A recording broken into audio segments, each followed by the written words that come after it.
कौन सी individual subject हो किंबा ऑल सब्जेक्ट हो मिनिमम क्वालिफाइंग मार्क फिक्स करवाटा कमिशन रो डिस्क्रिप्शन अच्छी से ही अनुसार आमर पेपर 1, 2, 3 पाई individually minimum qualifying marks fix करा जायछि।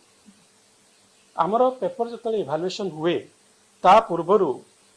प्रत्येक आंसर की को गोटे एक्सपर्ट कमिटी द्वारा वैलिडेट करा जाए एवं एटा केमिति वैलिडेट करा जाए आमर जो परीक्षा सरी जाए तार 3 दिन भितर समस्त कैंडिडेट मान को समस्त को ओपन करा जाए फोरम जार जहाँ किसी अच्छी क्वेश्चन उपर ऑब्जेक्शन बा आपत्ति बा सजेशन से 3 दिन भितर दाखल करेंगे। आम से गुड़ा जी रिसीव कलु से ही बेसिस रे आमर एक्सपर्ट कमिटी को सेटा देलु एवं एक्सपर्ट कमिटी से आंसर की वैलिडेट कला परे से गुड़ा को एंटायर ओएमआर सीट को इवालुएट करा जाए।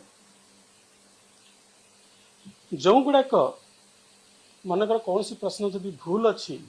किंबा से किसी आम्बिग्यूटीज बा संदेहयुक्त अच्छी तेरे से क्षेत्र में से क्वेश्चन गुड़ाक इभालुएसन प्रोरेटेड हुए प्रोराटा बेसिस रे सेटा करा जाए। तेणु जो मेन स्ट्रीम एवं सोशल मीडिया रे किसी